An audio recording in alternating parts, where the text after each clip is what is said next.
guide actually highlights 3 core words that are essential to this whole philosophy. So let's not just read dictionary definitions for them. No, let's use them in context. Let's do a live vocabulary burst right here on the deep dive. Perfect. So the first word they focus on in the guide is habit.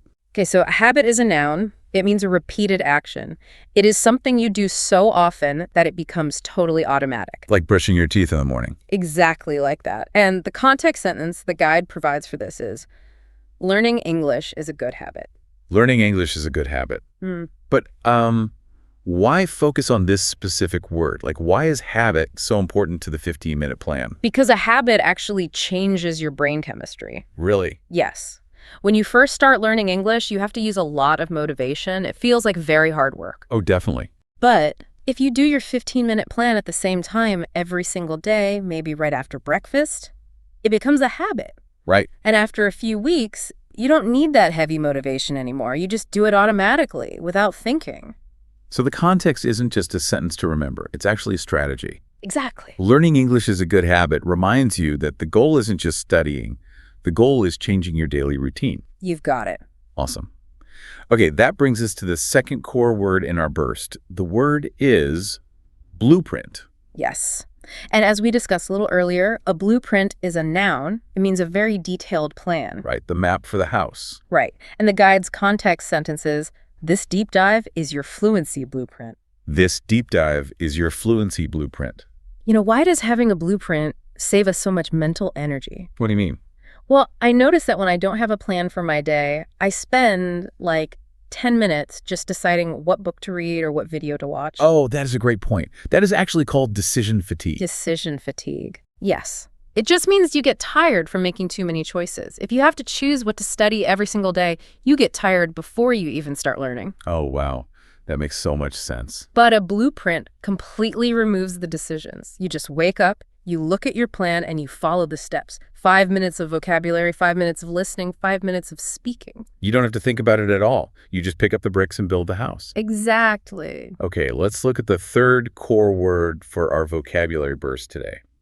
The word is active. Active is an adjective, and it means doing something by your own choice. It means using your own energy rather than just sitting back and watching things happen around you. Okay, and what is the context sentence? The sentence is, we need active output every day. We need active output every day.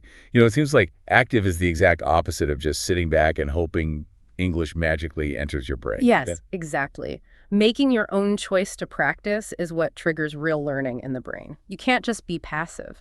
Right. Okay, so we've talked about the vocabulary burst. And the guide also has listening training, where you actively repeat what you hear. But I really want to focus on this last step, the active output. It is the most important part of the 15 minutes. Because active output is the third and final step of the blueprint. Yes, this is where you actually use what you've learned. You stop taking information into your brain, and you start putting information out into the world. Output, like speaking or writing. Exactly. You must create something of your own. You can write a short sentence in a notebook about your day. Or you can speak out loud to yourself in the mirror. Using the new words from the burst. Yes, using the new words. But, you know, I know exactly what many listeners are thinking right now. What's that? Speaking is terrifying. Oh, yes. Especially for beginners. The fear of making mistakes is just huge. People are so afraid of using the wrong grammar or maybe mispronouncing a word. Very common. So instead of trying, they just stay quiet. They say nothing at all. It's completely natural to feel that fear. I mean, in traditional schools, we are taught that mistakes are bad. We take a test, and the teacher uses a red pen to mark every single error we make. Oh, I hated that red pen. We all did. We are trained to want a perfect score. Right. We think, if I can't say it perfectly, I shouldn't say it at all. But the guide has a truly beautiful philosophy about this. It gives us a fantastic quote to remember. Oh, this is the quote.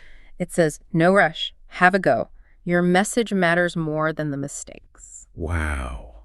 Let's really think about that. Your message matters more than the mistakes.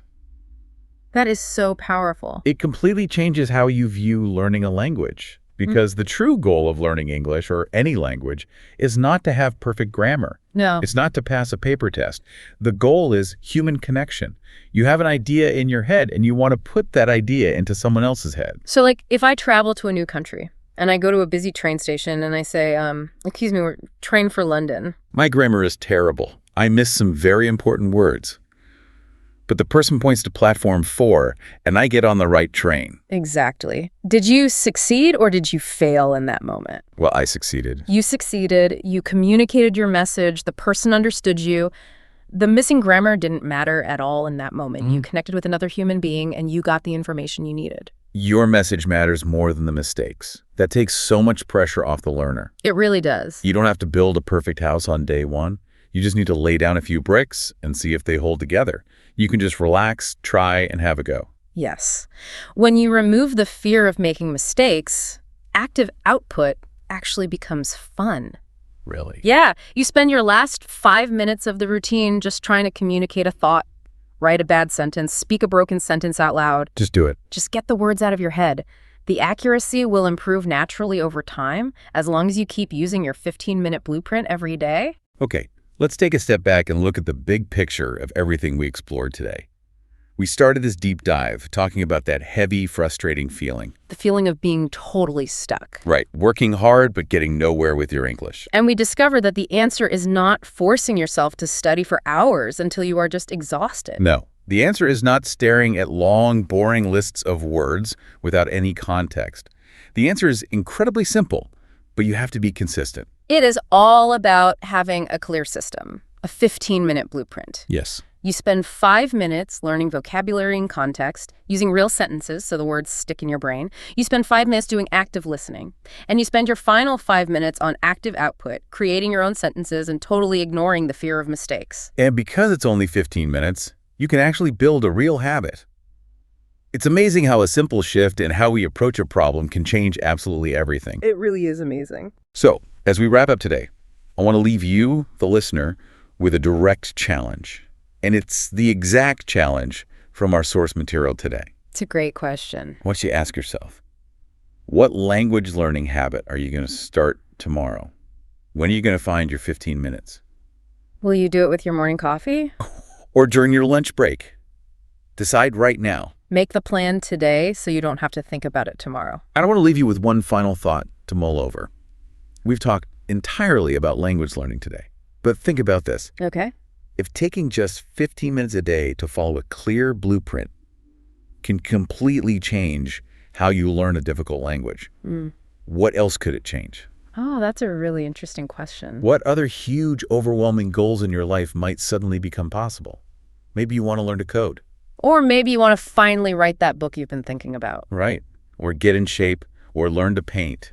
We often fail at these things because we try to do everything all at once. We do. What would happen if you stopped randomly hammering pieces of wood together and instead built a simple, focused, 15-minute blueprint for those dreams too? A daily repeated action built on a solid foundation is powerful enough to change almost anything in your life. It all starts with the blueprint. Find your 15 minutes. Take that first step from 0 to 1. Don't worry about the mistakes. Just get your message out there. Thanks for joining us on this deep dive. Keep building, and we'll catch you next time.